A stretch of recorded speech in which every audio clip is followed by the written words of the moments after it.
Home decor और furnishing से जुड़े एमएसएमई एक्सपोर्टर्स को उम्मीद है कि किरण यहाँ पर किरण जो है वो नजर आने वाली है पूरे सेक्टर में। हालांकि कोरोना की वजह से मार्च से एक्सपोर्ट ऑर्डर में करीब 40 से 60% गिरावट दर्ज की गई थी, लेकिन अब एक बार फिर से ऑर्डर्स मिलने शुरू हो गए हैं।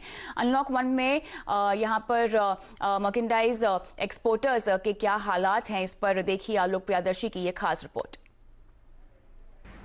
प्रधानमंत्री मोदी के इस आह्वान पर कि जान भी जरूरी है और जहान भी, एमएसएमई यूनिट्स ने धीरे धीरे अपना काम शुरू कर दिया है, लेकिन उन्हें काफ़ी मुश्किलें आ रही हैं। इस वक्त नोएडा के एक हम एक्सपोर्ट यूनिट में हैं, जहां पर हैंडीक्राफ्ट और होम फर्निशिंग के आइटम्स का एक्सपोर्ट होता है। इनके ऑनर है mister CP Sharma ji. CP Sharma ji, ये जानना चाहेंगे कि लॉकडाउन में सब चीज़ें बंद रहीं, अब जब दोबारा शुरुआत हुई है तो क्या दिक्कतें आप लोगों के सामने आ रही हैं? हमारा सारा काम विदेशों से रिलेटेड है और हमारा एक्सपो मार्ट में शोरूम है, और इसके अलावा हम लोग क्योंकि बाहर से ही ऑर्डर आते हैं, बाहर से ऑर्डर अभी फ़िलहाल नहीं आ रहे हैं क्योंकि अभी बाहर भी सब इफेक्टेड हैं लोग, और धीरे धीरे हमारी कोरस्पोंडेंस हो रही है क्योंकि ऑर्डर्स हमारे काफ़ी बंद हो गए थे, बीच में होल्ड हो गए थे, वो धीरे धीरे रिवाइव हो रहे हैं। जहाँ तक फंडिंग की बात है, सरकार की तरफ से क्रेडिट लाइन भी दी गई थी, इमरजेंसी क्रेडिट लाइन, उसका क्या बेनिफिट आप लोगों को मिल रहा है? क्या बैंकों को आपने अप्रोच किया? क्या बैंक आपको पैसा दे पा रहे हैं जितना उनको जितनी आपकी रिक्वायरमेंट? देखिए, हमारी पैकिंग क्रेडिट और बिल डिस्काउंटिंग की फैसिलिटी हमें लेते हैं एक्सपोर्ट बैंक से,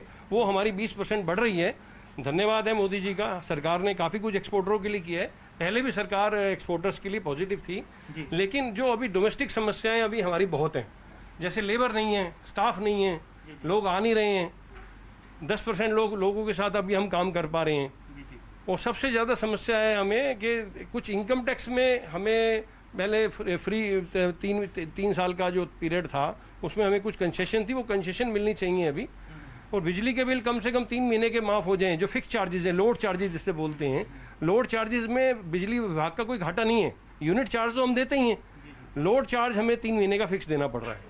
glass and metal based Indian handicraft items और होम फर्निशिंग की दुनिया भर में भारी मांग है, लेकिन कोरोना संकट के चलते मर्केंडाइज एक्सपोर्ट के करीब 40 से 60% तक ऑर्डर कैंसिल हो चुके हैं। पिछले साल के मुकाबले अप्रैल महीने में ओवरऑल एक्सपोर्ट में करीब 60% की गिरावट दर्ज हुई है।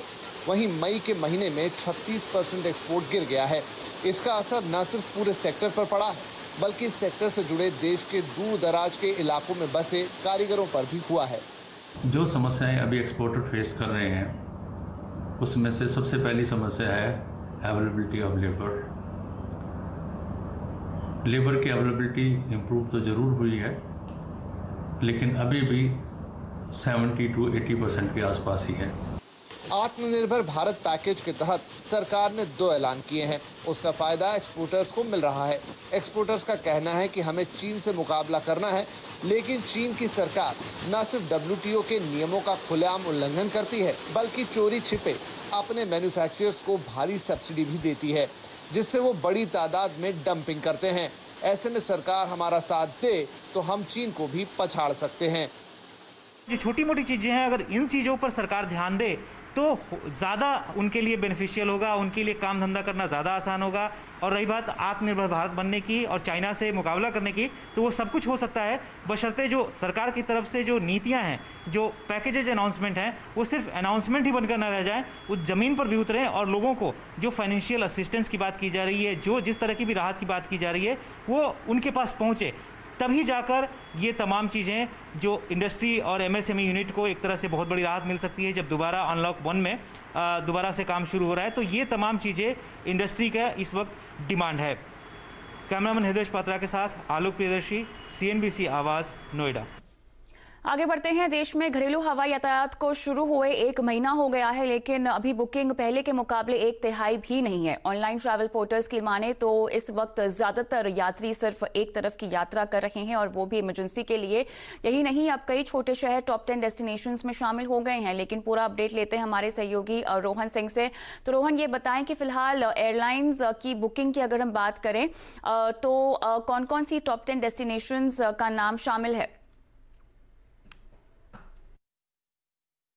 जी 3-4 काफी रोचक बातें निकल के आई हैं क्लियर ट्रिप के इस डाटा में। सबसे पहले तो जो ट्रैवल करने वाले लोग हैं वे सबसे ज्यादा 90% से ज्यादा लोग सिर्फ वन वे बुकिंग करा रहे हैं, यानी कि उनके वापस आने का उनका कोई इंटेंशन नहीं है। बिजनेस ट्रैवल एक तरह से हम कह सकते हैं बिल्कुल पूरी तरह से नहीं हो रहा है, ना ही किसी तरह का लीजर ट्रैवल हो रहा है। सिर्फ वही लोग जा रहे हैं जो कि जरूरत में है या कहीं फंसे हुए हैं, जिन्हें वापस आने की कोई जरूरत नहीं है या नहीं आना चाहते हैं फिलहाल, वैसे ही लोग आ रहे हैं। दूसरी महत्वपूर्ण चीज, लोग इमरजेंसी में काफी ज्यादा बुकिंग करा रहे हैं। 80% से ज्यादा लोग अगले 14 दिनों के लिए बुकिंग करा रहे हैं, यानी कि पहले की तरह जो लंबी प्लानिंग होती थी 3 महीने 4 महीने 6 महीने की प्लानिंग, उस तरह की कोई बुकिंग इस वक्त नहीं दिख रही है।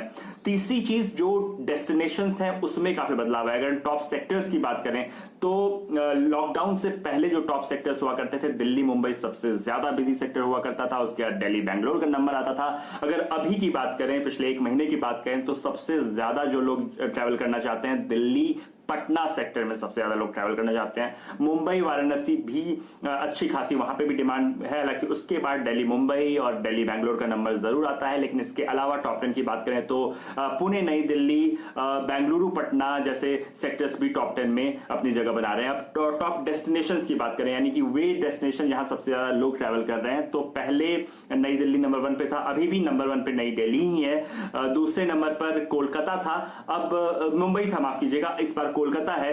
लॉकडाउन के बाद की बात करें तो बेंगलुरु तीसरे नंबर पर बना हुआ है, पटना ने जगह ले ली है हैदराबाद की चौथे नंबर पर, और चेन्नई 5वें नंबर पर हुआ करता था उस वक्त। अब जो है वहां हैदराबाद इस नंबर पे आ चुका है। तो छोटे शहर टियर 2 टियर 3 जो शहर है वहां लोग जाना चाहते हैं, और इसलिए ये जो ट्रेंड है ये इसमें रिफ्लेक्ट हो रहा है। शुक्रिया रोहन तमाम डिटेल्स के लिए। लेकिन इसी नोट पे हम रुकेंगे छोटे से ब्रेक के लिए। ब्रेक के उस पार आज बाजार का पूरा हाल बताएंगे ब्रेक के बाद।